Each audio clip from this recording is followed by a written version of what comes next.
Jóvenes, ¿qué tal? Buenos días. Estamos en nuestra clase ya número 153. El día de hoy vamos a seguir con temas de probabilidad. Y vamos a trabajar sobre nuestra página 248, en la que el día de hoy vamos a ver, a trabajar un poquito acerca de lo que viene siendo la probabilidad frecuencial a la probabilidad teórica.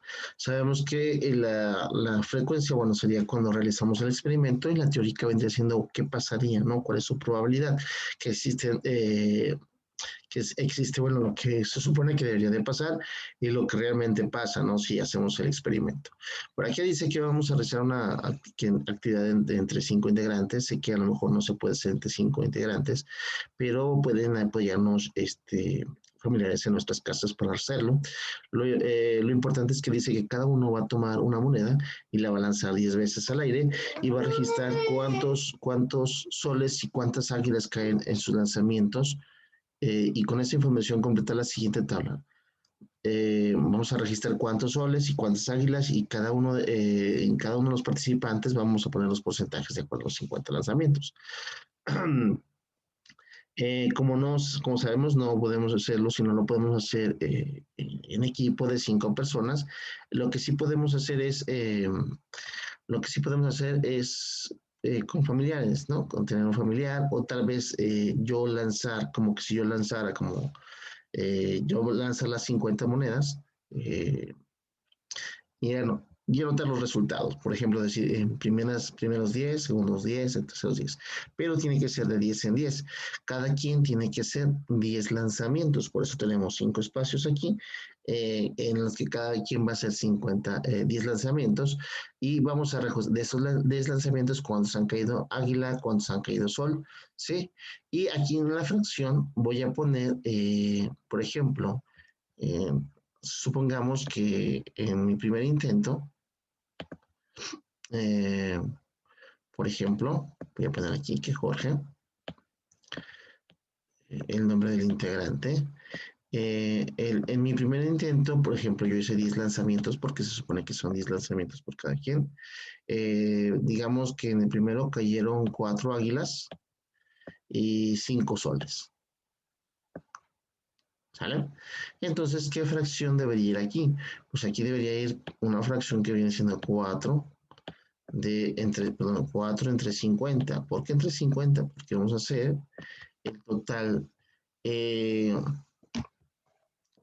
Vamos a realizar el total vamos a sumar el total de los 50 tiros, y lo vamos a dividir en, por ejemplo, nosotros aquí entre cuántos tiros sacamos aquí. Si yo divido 4 entre 50, me va a dar que esto es igual a 0.08, ¿sí?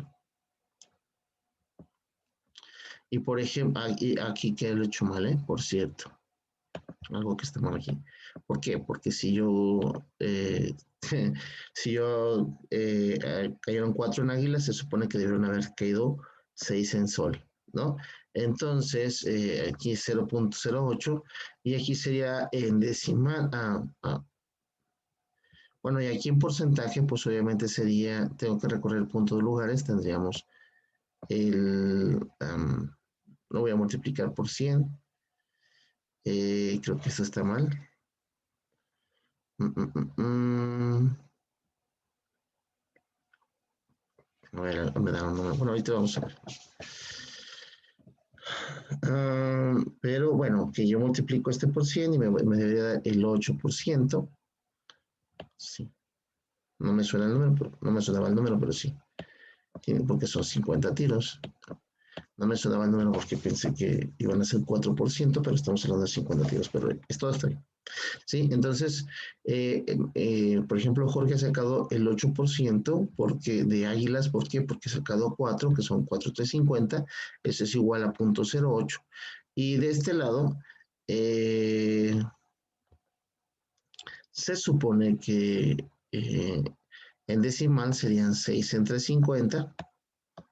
6 entre 50, por ejemplo. No, perdón, esto es en fracciones, lo coloco en lugar. Vienen volteados, lo siento. No me he dado cuenta. Aquí viene en fracción. 6 entre 50, esto es muy importante, ¿no? Que si nos fijemos, si aquí me salió 4 águilas, aquí me dieron salir 6.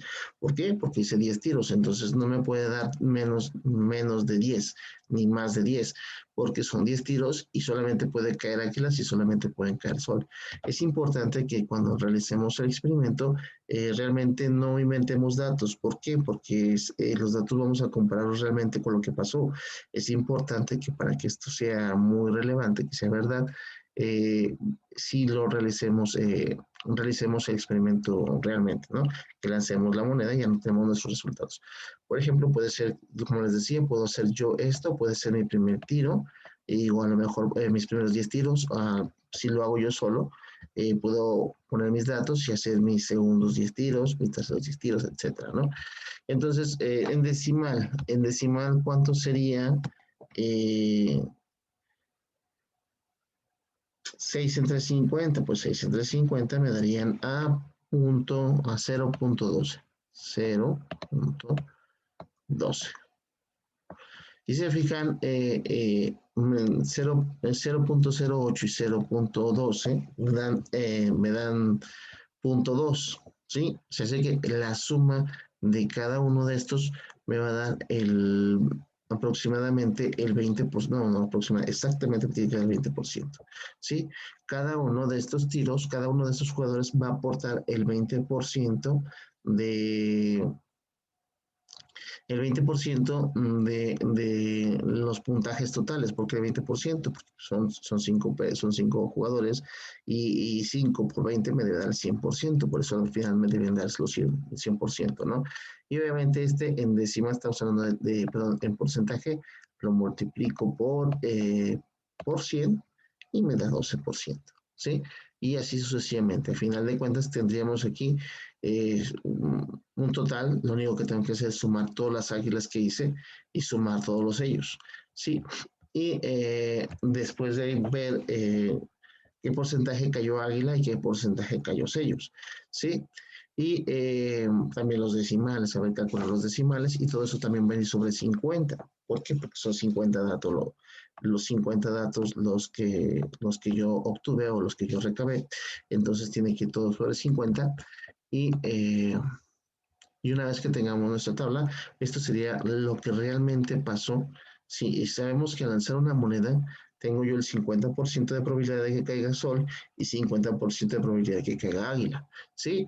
Y esa no va a cambiar mucho si hago 50 tiros. La probabilidad, si hago 50 tiros, aún así sigo teniendo 50% de probabilidad que caiga sol y el 50% de que caiga águila. Entonces, una vez que ya tengamos los datos, voy a borrar esta parte aquí,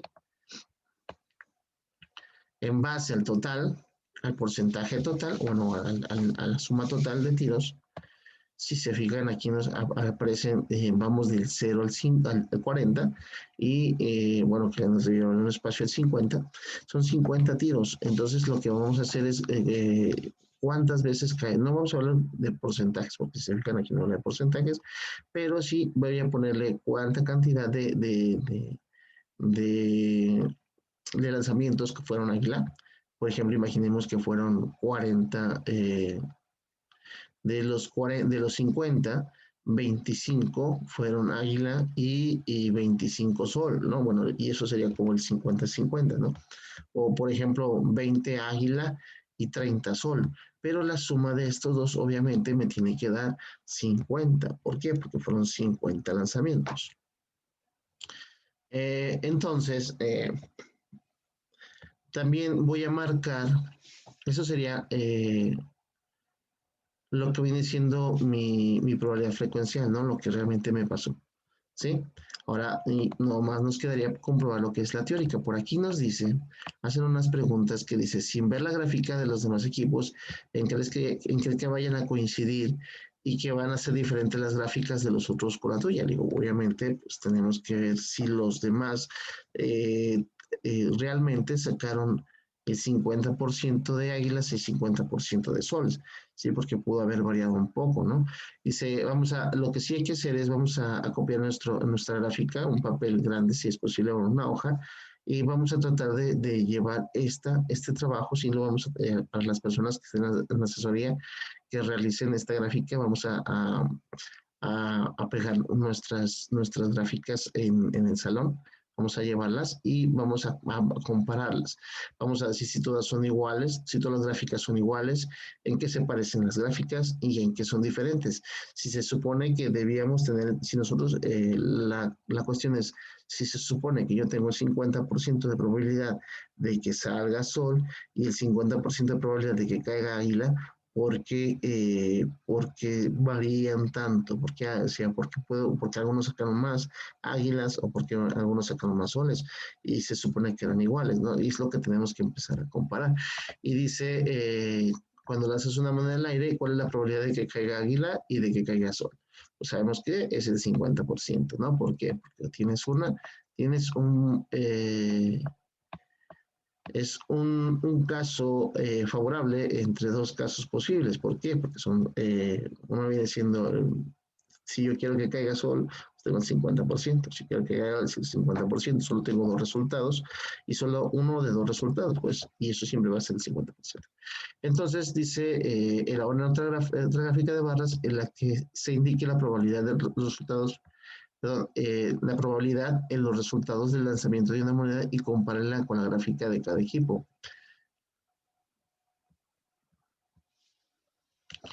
Yo les voy a sugerir que, por ejemplo, en lugar, bueno, de realizar otra gráfica, en esta misma gráfica que tenemos aquí, pongamos la probabilidad teórica. Vamos a comparar, por ejemplo, la teórica. ¿Cuánto es? El 50%. ¿Cuánto es el 50% de 25 lanzamientos? Pues sería 25 lanzamientos, 25 y 25. Entonces, yo aquí les recomiendo que si se fijan, tenemos 4 espacios. Pongamos lo que viene siendo, podemos poner con una línea la probabilidad teórica, o poner una barra, una gráfica de barra y poner el 50% de cada uno para que ustedes vean y comparen los resultados que ustedes obtuvieron con o sea, lo que viene siendo la frecuencia, la probabilidad frecuencial, los resultados que hemos hecho al realizar el experimento y lo que se supone que debe haber salido. Y comparar más o menos qué tan alejados o qué tan fuera de la realidad estamos con nuestros resultados. ¿Sale? Ya el último nos dice la probabilidad frecuencial. Bueno, aquí no me parece. Dice que observas en las gráficas y coinciden los resultados en los lanzamientos. O sea que tengo que comparar las dos gráficas. Si coinciden o no coinciden, pues, obviamente puede ser que sí, puede ser que no. ¿Sí? Dice, la probabilidad frecuencial es aquella que se fundamenta en los datos obtenidos por encuestas o preguntas o resultados de algún experimento. En general, estos resultados son la probabilidad real, o sea, es lo que realmente ha sucedido. Y a eso le vamos a llamar la probabilidad frecuencial. ¿Por qué? Porque cuando hablamos de frecuencia, acuérdense que hablamos de las tablas de frecuencia, por ejemplo, cuando hacemos una votación, eh, y vemos realmente lo que está aconteciendo, ¿no? Entonces a eso vamos a llamarle probabilidad frecuencial. Al estar haciendo el experimento aleatorio realmente varias veces y lanzar realmente la moneda, mientras anotamos los datos o los resultados que nos arrojan. Y mientras que la probabilidad teórica es aquella que se determina por las reglas de la probabilidad, ¿sí? Sin que sea necesario que se haya realizado el experimento, ¿sí? Y aquí sí hablaba de los casos posibles y los casos probables, ¿no? Son los casos posibles y casos favorables, para decirnos, bueno, realmente, ¿qué puede pasar? Sí, aunque no realicemos el experimento. Y dice, al repetir, algo que vamos a tomar muy en cuenta es que al repetir el experimento bajo las mismas condiciones y a mayor cantidad de repeticiones, la probabilidad frecuencial tiene a establecerse con un valor que coincide con la probabilidad teórica del evento. O sea, si yo realizo el experimento mucho más veces, por ejemplo, ahorita solamente lo he hecho 50, por eso se ha hecho 50, se supone que debe acercarnos mucho a lo que viene siendo. Si hiciéramos este experimento otras 50 veces, veríamos que cada vez es mayor el acercamiento que tenemos, la probabilidad frecuencial se acerca más a la probabilidad teórica, ¿sí? Entre mayor sea el número de eventos o el mayor número de experimentos, vamos a darnos cuenta de que en verdad se acerca mucho. Digo, puede ser que haya factores que se alejen y se pueden considerar, pero se supone que lo cierto es que si se realiza durante muchas ocasiones, se va a acercar mucho a lo que viene siendo la frecuencial, a la teórica. Entonces, dice, la probabilidad real se extiende como el número de modos posibles en que puede suceder un evento comparado con todos los resultados posibles, ¿no? Es lo que nos dice ya. Entonces,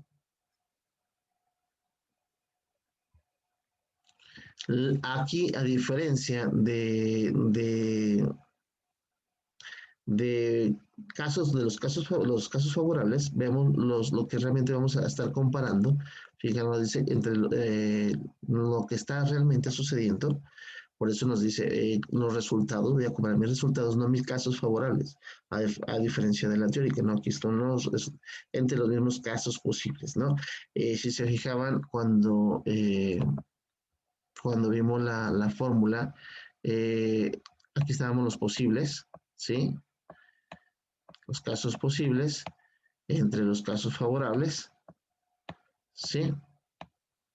Y así calculábamos la favorables, perdón. eh, A veces escribo medio feo, pero se me hace difícil escribir con el lapicito. Pero entre los casos favorables, entre los casos posibles, ahora aquí lo que voy a hacer, la única diferencia para la frecuencial, pues son los resultados, ¿no? Lo que realmente eso aconteció. Voy a cambiar los favorables por los resultados que obtuve. Y esa es la manera que voy a obtener la probabilidad, realmente que la probabilidad frecuencial. Sí, es algo que, digo, realmente sucedió. ¿Sale? Entonces, el día de hoy vamos a llegar hasta aquí. Esto vamos a verlo más adelante. Vamos a seguir trabajando sobre los más casos de probabilidad que podemos estar observando. Y, eh, y pues ya nada más queda recordarle, ya casi estamos a punto de terminar. Así es que yo por ahí les pido que hagamos un pequeño esfuerzo, que le echemos un poquito más de ganas. Eh, Revisemos todos los videos anteriores que tenemos acerca bueno, de los otros temas, para aclarar todas las dudas y todas las preguntas que nos hayan surgido durante este tiempo, ya que, bueno, digo, ahora sí vamos a empezar a trabajar mucho bueno, vamos a trabajar más sobre los temas que realmente no han quedado muy claros para prepararnos para un futuro examen, ¿no? Es lo que vamos a estar realizando en las próximas semanas, perdón. Entonces, pues nada, me despido. Cualquier duda o pregunta, por favor, siempre en plataforma y por los medios de comunicación que tengamos. Y nos vemos en una próxima. ¿Sí? ¿Vale? Hasta luego.